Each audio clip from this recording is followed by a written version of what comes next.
Buddy, it's morning for us for a change. This is new. You guys are going to get sober Gabe for a change. Welcome back to Ramblings from the Warp Alamo GT wrap up, or Heresy of the Alamo, as we lovingly call it. As always, I'm Gabe, Kyle, and Christian. Say hi to the people. Hi, people. Hey everybody, if you noticed there, Gabe almost forgot to say his name was Gabe. I almost did, yeah. But you know what? It's a morning recording rather than a nighttime recording. So Gabe has coffee instead of bourbon. I'm alert, bitch. You can put some fucking Baileys in that. Just because it's Saturday doesn't mean we're getting day drunk, buddy. I still got to play in Victoria tomorrow. So this past weekend, we had Harris at the Alamo partnered with Alamo GT. And for the first time ever, I wasn't playing in the Alamo GT or Harris at the Alamo. I was helping run the event because starting next year, I will be taking over Harris at the Alamo. And I got a great glimpse of what it's like to wrangle you drunken fucking squirrels. I've run events before, but Alamo's always kind of weird because, like, part of it was the missions, and we'll get into that. But yeah, it's definitely an undertaking. And shout out to Seth and Jack for doing that for so long. But so let's start from the top. So Friday we had the Apocalypse game, and the Apocalypse game was actually pretty fun. Like I had reservations because I was like, man, we're not gonna have as many people as we thought we were gonna have, and everything else. But when you give a random guy bombs to put in rhinos and we let him just run them at Titan feet, crazy things happen. Yeah, what I loved So about the APOC game though is we kind of ran into a little good problem. And you're gonna be like, what do you mean by that? At first we didn't think a lot of people were gonna show up because we looked out. So Seth had a great idea and Lance and they were just like, let's just throw our whole 3,000 point armies and everything we have on the table. And we're like, okay, cool. And then people started showing up. And when all those people show up and we already made the rule, just fuck it, throw your whole 3,000 point army with all the fucking cool stuff you had. It was a massive fucking it was a Massive massive APOC fucking game. yeah, massive APOC game. Yeah. There was about 2 legions of just fucking Iron Warriors on the field, so it was, I would damn near say, like, what, 80, 100, like 130 tacticals mixed with a whole bunch of a barrage of craziness only from 2 guys on our side of the field. Yeah. yeah, it Crazy. was a lot. It's fun. It was a lot. There was two Primarchs. Yep, and all got taken out by the same vehicle. There's a funny story to that. I was cracking up because, like, we're sitting there playing, and there were a couple people who were like, "Oh yeah, this Heresy, that's cool." I'm like, "Yep, here you go. Here's a Titan. Play one." The guy was like, "Okay," and he stuck around for a round. Great guy. But this other guy was like, "I have an Empress Children army in the car. I'll go grab it." And we were like, "Bet." And then Lance flies in with a SOCAR, and I was like, "You know what? If you want to leave the SOCAR on the field and not fly it off, it's a super heavy. It's APOC. Like, who cares? Have fun. If you want to leave it on the table, you can leave it on the table." And Lance was like, "Okay, I'm going to leave it on the table." And it immediately got charged by Eidolon and a bunch of jump pack veterans with Thunderhammers and got just obliterated. There was That was so on much our side destruction. There was of so the much table. destruction in that little area. Yeah. It The was worst pretty part good. about APOC is that you don't get to see what's going on the other side of the table while you're playing. Because mine was just boring. I was just destroying Iron Warriors, which, I mean, okay. But I would say there was I 3 didn't get to see sides some stuff. of the table. There was Kyle's side, which was, Kyle being Kyle. Then there was 3 big ass gorgeous Titans kind of in the middle. And you gotta to set the visuals that were saying the table wasn't just like one long table, it was in the shape of an L. You know what? So You know what? Out of all of this, I'm going to say this, and this is going to feel like an attack. So Kyle, take it as you can. I was the only person that can delete an entire player and be like, "Man, I'm bored." No, I didn't delete an entire player. I don't know what you're talking about. I Oh didn't man, delete an entire squad. everybody's I having a great deleted time, man. one inductee We're squad. blowing up Titans. We're having a great time. Kyle, what are you doing? Oh, I'm bored. I'm kicking the shit out of this poor kid. My bad. No, I kicked the shit out of one inductee squad and got bombed from the other side of the table. And then the warlord did nothing because I wasn't in control of it. Yeah, I'm completely off topic because that actually just aggravated the piss out of me. I love the fact that my first shot Sorry. at an APOC game was called boring. That's just I'm fucking sorry. awesome. I I'm glad we're didn't bringing say more I people didn't in by say the telling them the APOC game is game was fucking boring. I didn't say the APOC game was boring. I said all the fun and cool and exciting things happened on the other side of the table. Well, Kyle had some random good guy. The Emperor's Children came in. No, was it Emperor's Children? Yeah, the Emperor's Children guy came in. He had I wouldn't say a bare bones Emperor's Children. He had a good list for a narrative 1v1. He didn't really have that much umph in it, so we gave him a Warhound, and that's what he put in front of Kyle. And I forgot about the Warhound. so he had the Warhound in front Oh, of because you Kyle, were and he just was so fucking bored. and he was No. doing the work over there with the Warhound. But the I get coolest thing bombarded that from kid across the did map. is the coolest thing that kid did was, give in mind, like I said, he had a good 1v1 list. It wasn't, I wouldn't say, really made for APOC, but the way he twisted it and made it for APOC was funny. Because in this mission, Gabe put these little blue tokens that if you picked up, there were bombs that will hurt they'll detonate on Titan. You have to sacrifice your unit. And this kid said, you know what?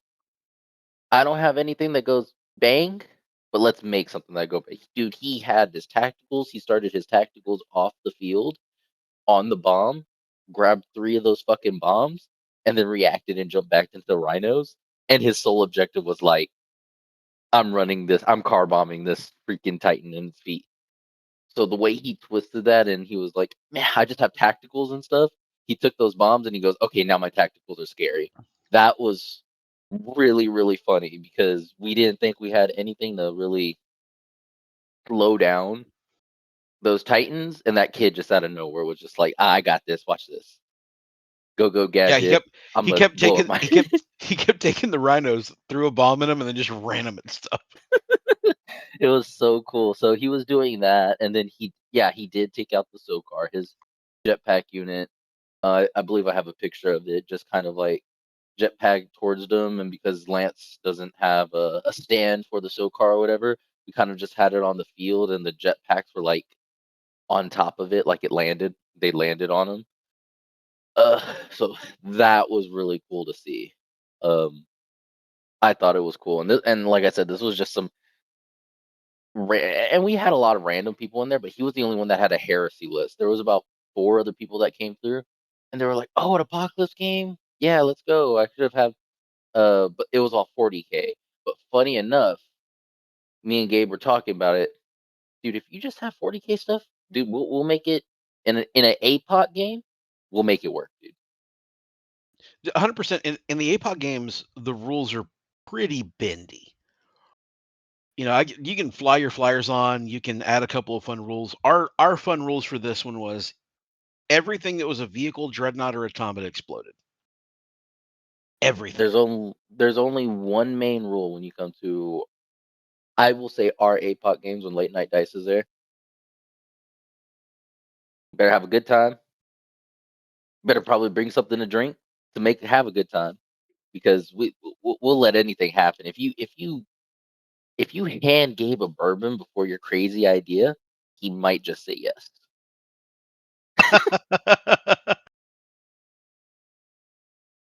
So, Christian's like, you can bribe this man. oh yeah, you in the APOC game for sure, because we just And if you're not we old just want enough to for see everything bourbon, go. if you're not old enough to give him a bourbon, he'd take tacos. Like 100%, man. Like the APOC games are just there for fun. Like I don't know of a single person who's ever gone to an APOC game and been like, yeah, let's win this. It's all good as well, other than Lake Hammer, that's different. I was gonna say But Lake Hammer's the only APOC game experience I have, and that is all about let's kick this shit out of Gabe. yeah, that's been the sentiment for years, bro. So, but yeah, like the APOC game is honestly, it's a bonding experience. It's where we all get to know each other, meet new people, talk with each other. Like that's the whole point of the APOC game, is to do hood rat shit. If you've And with never and with gone to an event, I would say if you're, and I don't mean this in the wrong way, if you're a little bit hesitant to go to an event because you're not sure how to read the room or what everyone's going to bring, and you want to see the list beforehand, the APOC before the event is where you go to break the ice, where you go to meet people, where you're going to have everyone not so serious. Not saying everyone is serious, but you'll get a good read of the room. You'll know what to expect for tomorrow, and it's just a good time to have fun. I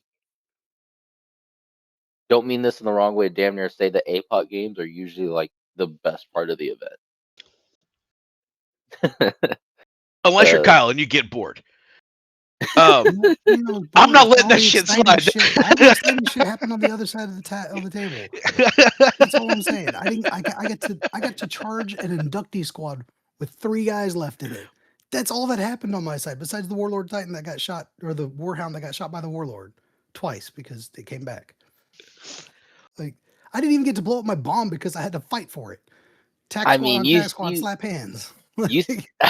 I mean, if you were bored, the way you were kind of arguing about some dudes sound like you were bored. It sounded like you had some I'll say problems this. on your table, on your side I'll of the say table. this. Kyle was on the side that had the Titans. Like, so the table was L-shaped. And you absolute menaces, y'all did stack one side of the L with an alarming amount of infantry. Part of that I blame on Lance because he put all his infantry over there, and then like he was like, "Oh yeah, the lions are right here," and you were like, "Bet." Now, because Christian hasn't brought it up yet, we're not gonna let this shit slide. Christian killed his own Primarch. Oh, I said I've killed 2 Primarchs. No. You said you killed 2 Primarchs. You didn't put in there. I brought my Gabe let me roll my Tormentor back on the table, but everyone was mad confused. Like, what am I doing here? So you snapshot your Tormentor and shot Perturabo in the back of the face. That's true. We're getting to that. See, that exciting shit didn't happen on my side of the table. Although I will say now, speaking of that EC guy, he had those fucking cacophony on our side of the table.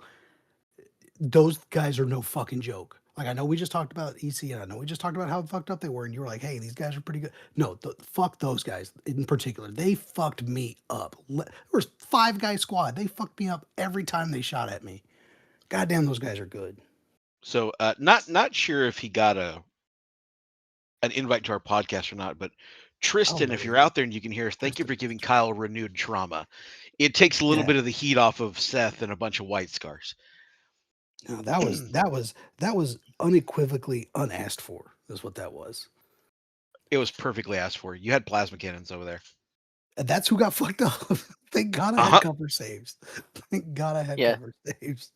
I love how Kyle's still like, they blah blah, but he hid plasmas with some magic on it. Had 2 Kratos over there that he was like, Kyle was fine. Kyle was sitting pretty.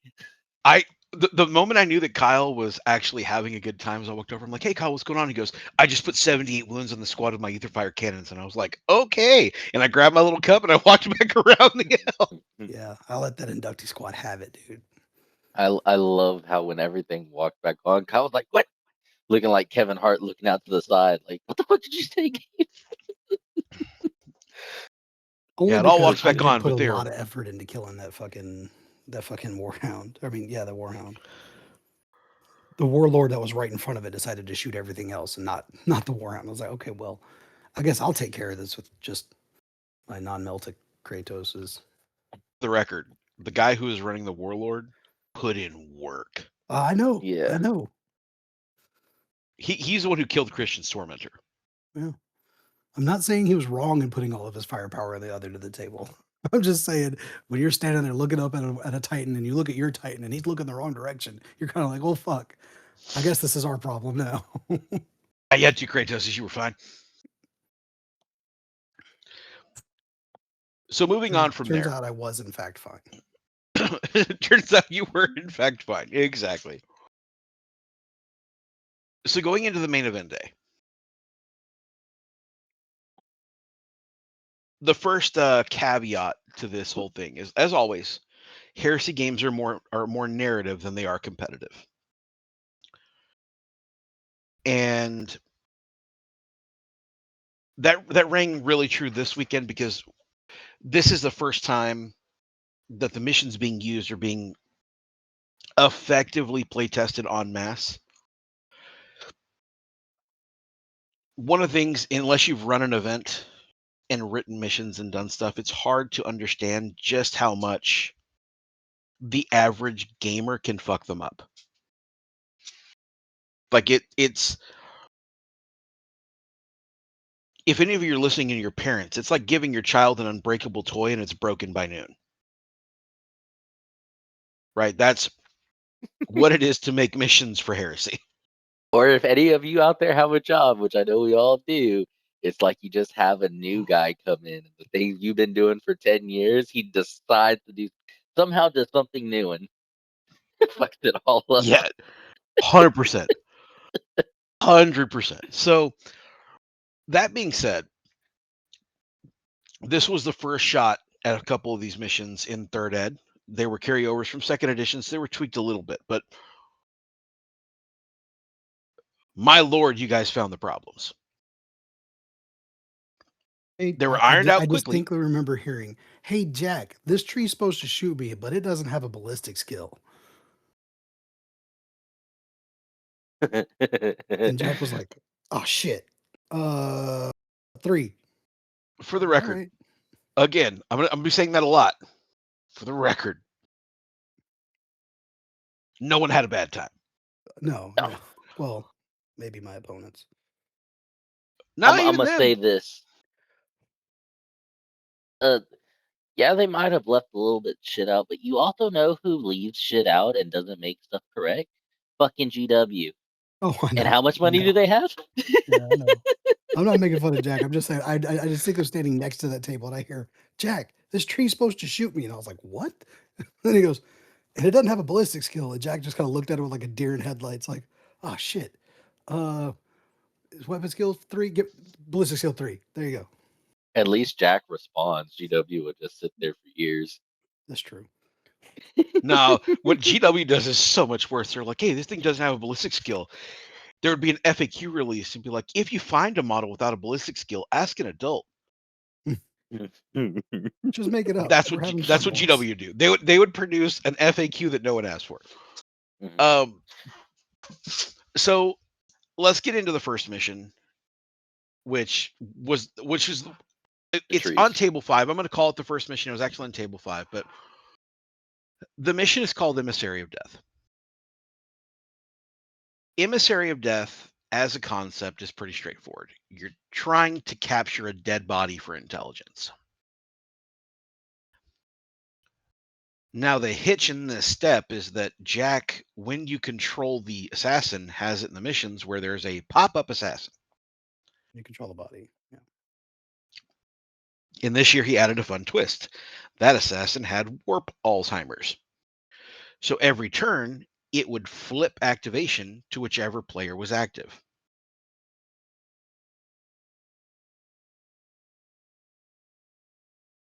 That shit's crazy. Is it funny? Yes, but crazy also yes. It made for funny games.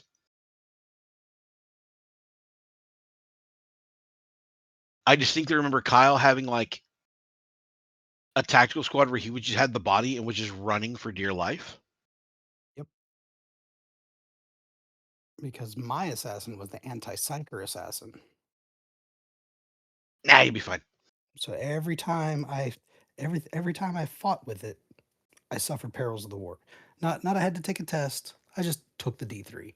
So I charged them with my kinetite because they can actually handle and hold them for a little bit. Yeah, but that's your fault, man.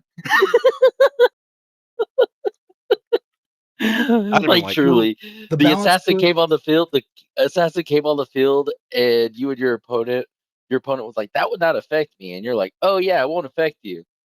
Yeah, let's roll a dice to see what it is. Jack always makes it the anti-psyker because he thinks it's funny. He did it randomly. Objectively, it is funny.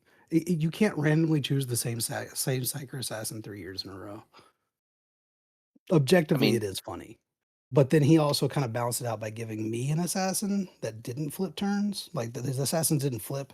He just gave me one that was melee and locked up the only thing that could kill my Kratoses in melee combat. So I was like, all right, that's fair. Thanks, Jack. How do you But lock up a Kratos in combat? He locked up a Thanatar. What can kill a Kratos? Yeah, the other guy had Ad Mechanicum, Ad Mech, right? And he had a big ass Scorpion, which I could do very little to. And then he had a Thanatar with a big ass las cannon on its shoulder that had a Magos with it, or a Tech Marine with it. And because they were in a unit, the assassin got in a melee fight with the Tech Marine, and the Thanatar couldn't shoot me. So it saved me. It saved my bacon. That's when I like picked up that the log mission and a lot. ran like a bitch. I like that mission a lot. That mission's pretty cool, pretty funny. It is. It is objectively funny mission. So the second mission to get into, which I liked the concept because it actually made you afraid to lose units, but the salvage mission. So the way the salvage mission worked is there were these 5 piles of salvage wreck on the map, and your squads had to go and control them, and they could, for each turn they controlled them, they could gain a salvage point to a maximum of 2. And at the end of the game, you got victory points for having those salvage points. But if a unit had a salvage point and you killed that unit in close combat, you could choose to not do an aftermath and pick up the salvage instead.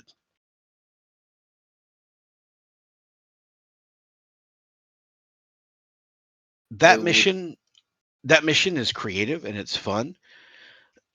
But man, does it have some implications. So I actually had to play that mission. We had an odd number of players this year, so I had to play a ringer game. I was fortunate enough that my 2 ringer games were against 2 players I really, really like playing with. So on that salvage mission, I played against Richard. I always like playing Richard because his armies are always thematically on point, and he himself is always excited to play his Imperial Fists. I genuinely enjoy playing that guy. Me too. And what was that, Kyle? I said me too. Yeah, he plays his army very thematic. What I like is he still has I forget what he named his character because it is a named character, and he's all like, this guy just likes charging dreadnoughts. He's always done me good. So whenever he sees a dreadnought, don't care what the mission is, he's gonna go charge it, and he did that. Yep.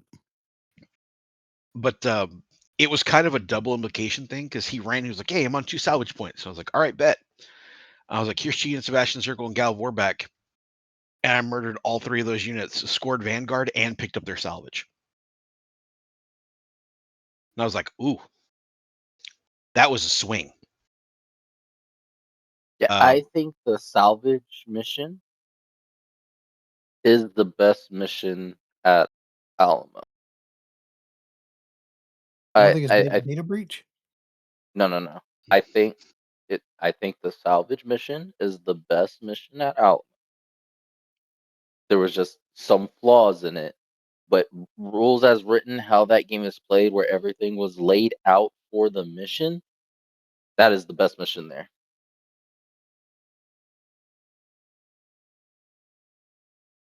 So it is a good mission. I'll give it that.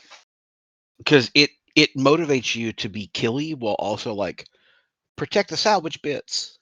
there's It multiple makes you ways balance. to win.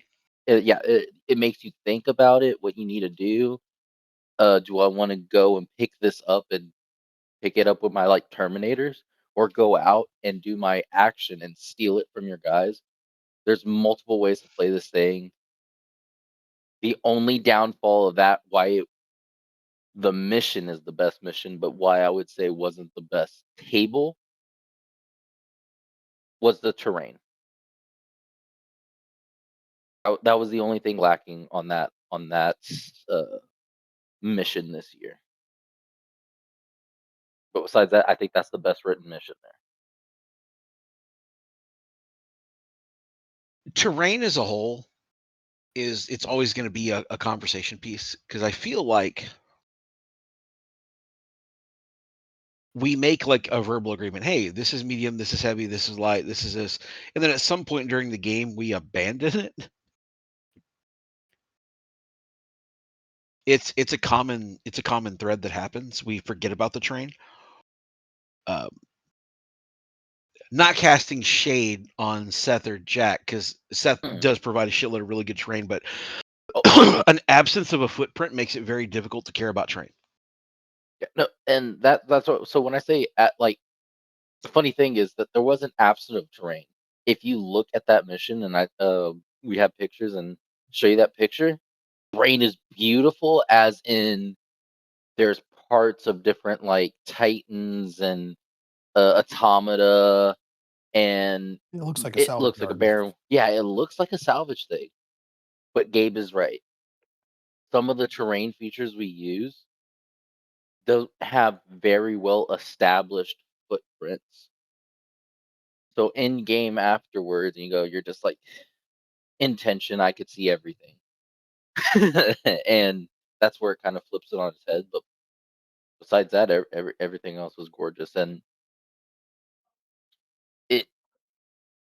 this is the first 3.0, like we said, that Seth and Jack has run. So this is going to be fine tuned, and I wouldn't worry about anything like going forward. No, these missions, like I said, this was first shot with some of these. They needed some refining, and it's fine. And at the end of the day, it's heresy. Yeah. You know, we're like, I don't know of anyone who's like, oh my god, I lost 3 points because of this, I'm never coming back. Not the goal.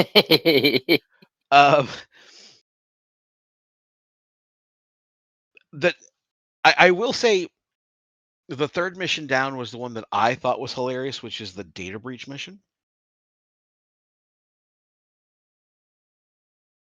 Because the data breach mission it's twofold. You have to activate the nodes, and then you have to score the nodes. So you have 5 objectives on the map, and then you have 2 home objectives that are basically your data centers. And then you have these little data nodes, these other 5 objectives. And as you control them, you have to activate them with an intelligence check. If you activate them, they become an active scoring objective. The next turn. Yeah. Now, the biggest problem with that is you not being able to score them at the bottom of your own turn. It fixes the scoring on first turn kind of conundrum, but it produces another problem, which is I'm just turning them on for you to score them. So whatever objective you're going to go turn on, like, you've got to commit to the bit. This was the second ringer game I had to play. I played against Jeremy, our good buddy out of Dallas, and I'm not gonna lie, I was a little worried about looking at 3 Dracosans and a bunch of Lehman Russes and a bunch of Auroxes full of Volkite guys and command squads. Like, he has a good auxiliary army. And that data breach mission was challenging because you turn on a node and it's like, great, you turned on the node for it to be swarmed by a bunch of militia. And then I remembered on the backside that militia don't get saves against heavy bolters. And it was all better. Yeah, I really love that mission.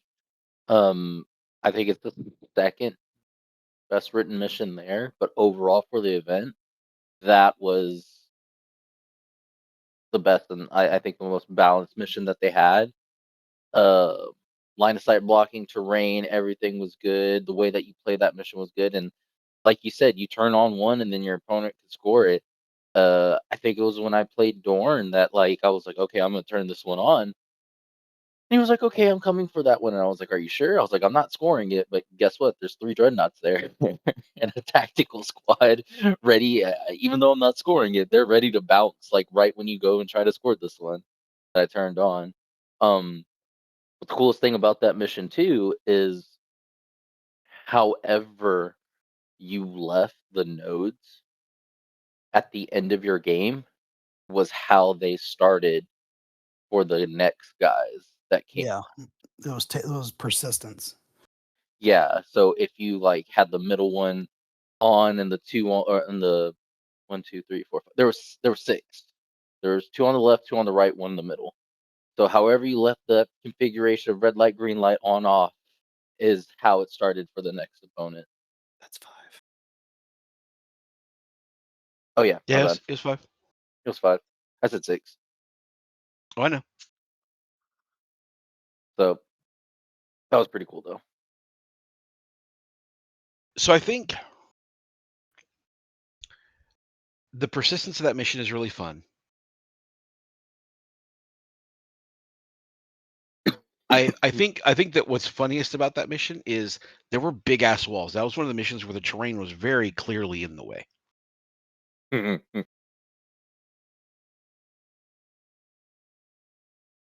The next mission was the swamp mission.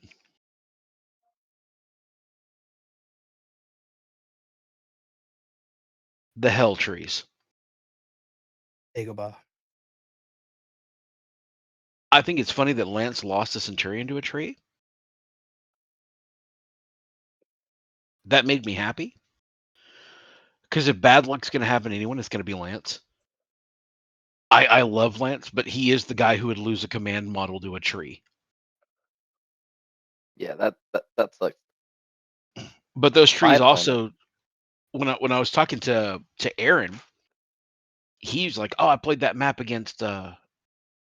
I was like, "Oh, how was that?" And he goes, "It was great. The trees tied up a brass scorpion for 2 turns."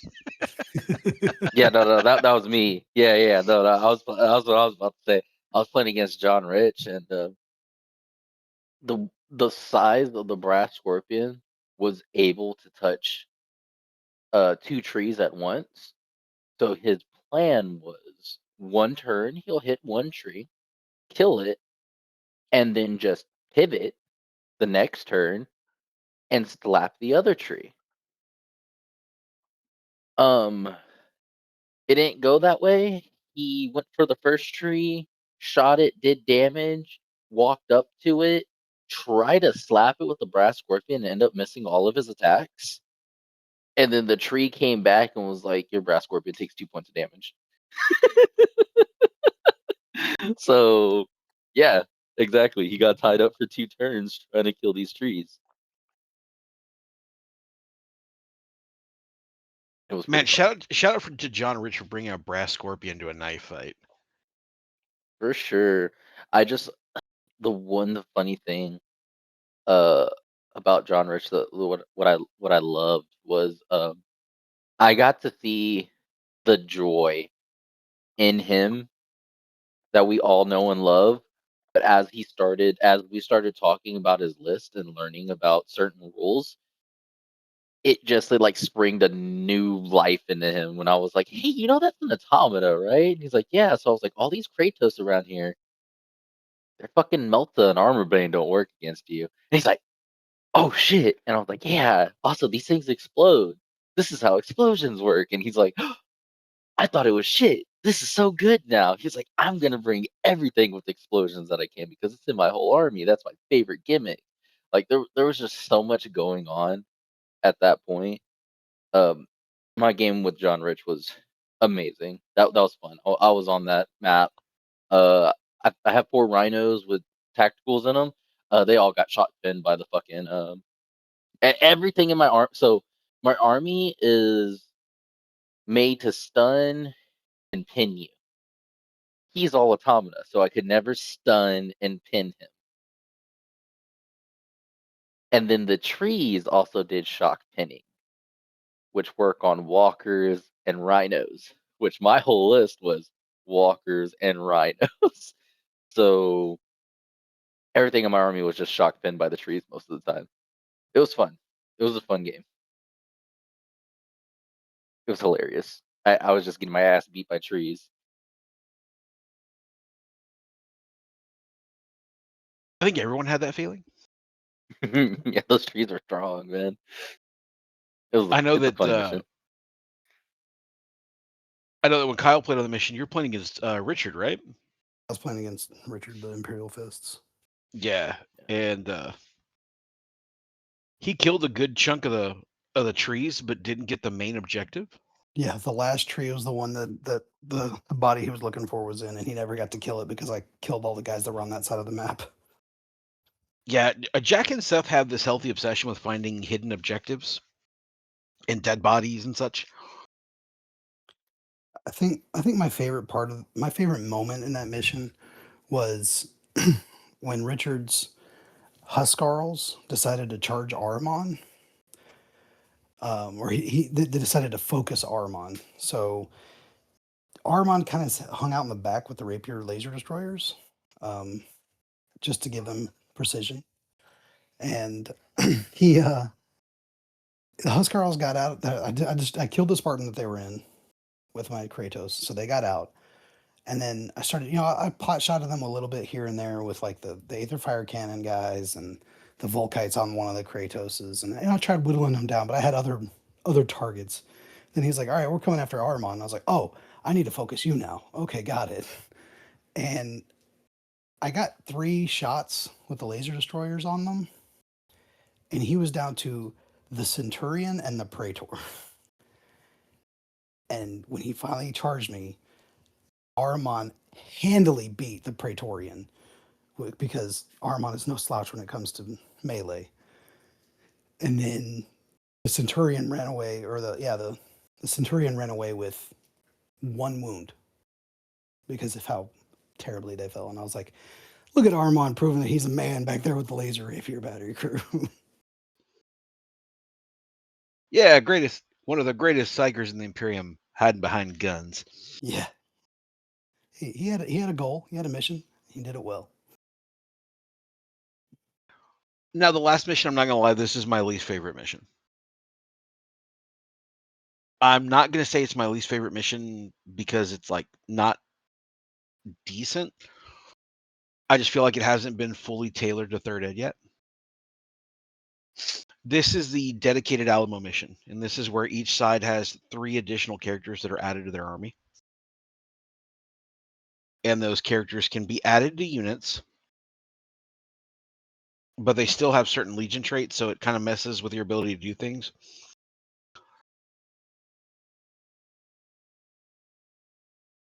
That mission, like I said, I don't think it's been ironed out fully for third ed yet.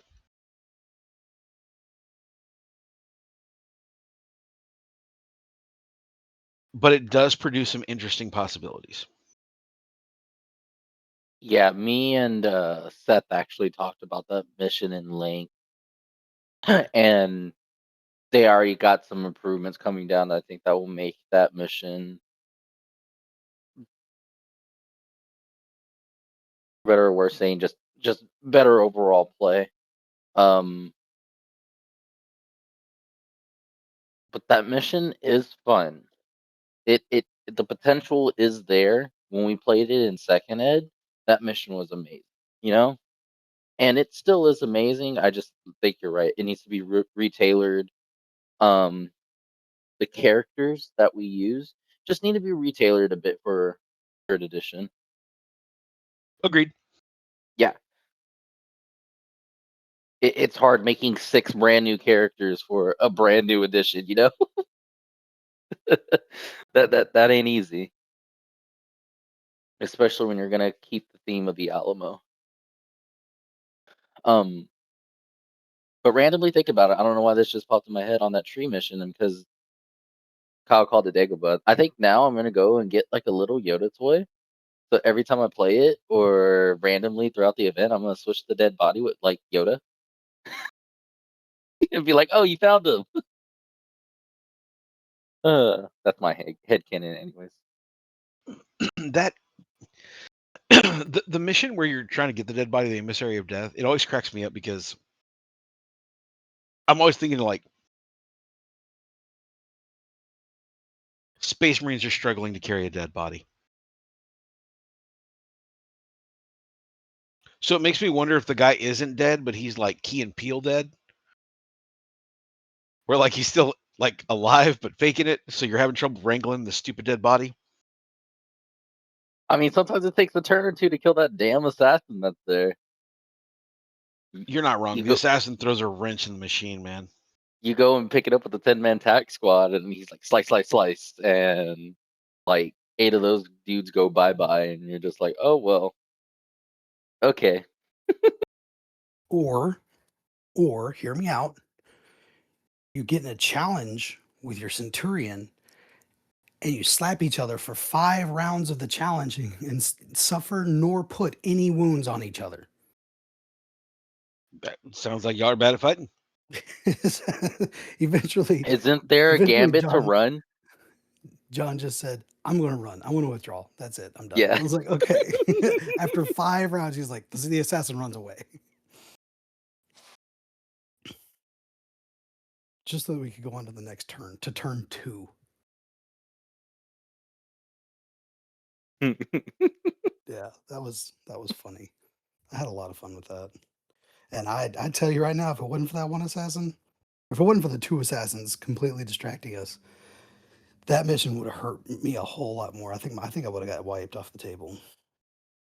And that's why I also think most of these missions are amazing missions, is because what Kyle just said.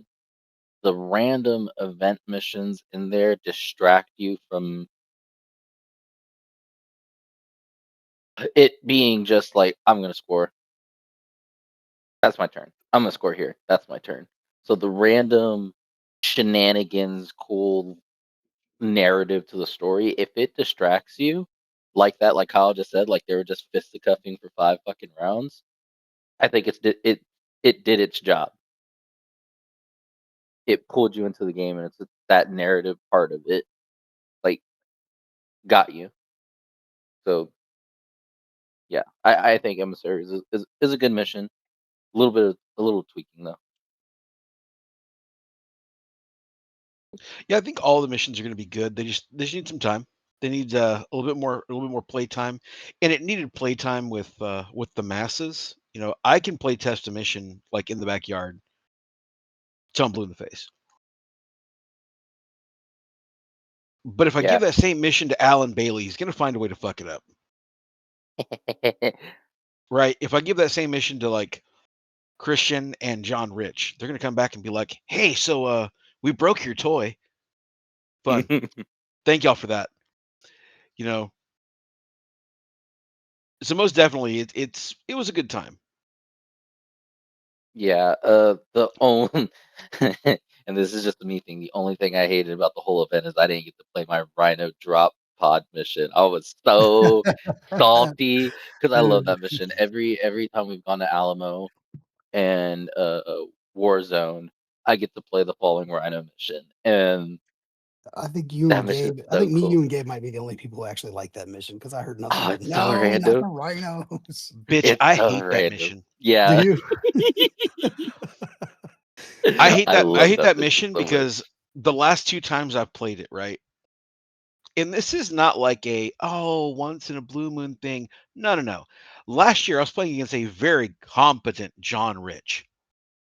John is a very competent, very well-mannered player. And turn 1, that first rhino fell and killed all of my tactical squads. All of them. The time before that, I was playing against the Lance of all people. Round out drop, kill G-Man. So the reason why I also want to play the Rhino mission in 3rd edition, and I don't know if this is just from list design or from just how they've done the points this edition, it seems that people are bringing a lot more stuff. And from the list that me and Gabe have play tests to play on TTS, sometimes we parking lot ourselves on certain tests, a list that we're doing. And if you parking lot yourself and you really have nowhere to move, and first turn one of those rhinos land on you, it's knocking out 2 or 3 squads, bro. Yeah. Three squads. It's killing tanks. It's killing things you love. And that's what I want to see. I'm here for the chaos, man. I'm here for the chaos. So everyone that because armies in 3.0 are massive. Yeah, you're not wrong. So a random falling rhino. I could just see it now. Fun. Ugh. Well, with that being said, we've got some upcoming events. So we just wrapped Alamo. Next down the line is going to be WarGamesCon. WarGamesCon is going to be up in Austin. It's going to be June 20th and 21st. I don't believe there's going to be an APOC game at that one, so there we go. But I plan on attending that one, and I'm going to take the word bearers.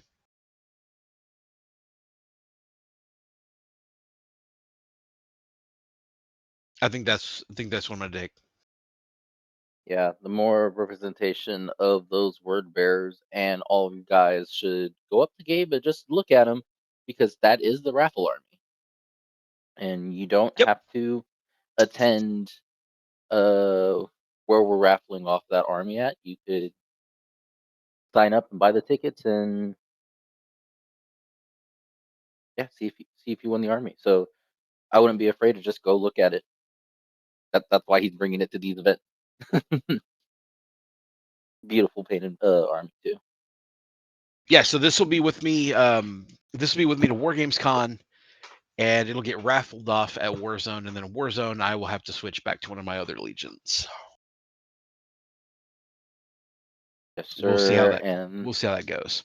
But and that's posted in our late night dice Discord, right? Yeah. Yep. It's also in the Warzone Discord as well. But the Heresy event at WarGamesCon, like I said, that's coming up in June. After that, we've got Warzone in September. That seems far away. It's not. Yeah. That's 4 months, guys. So start getting your armies painted, get your stuff together.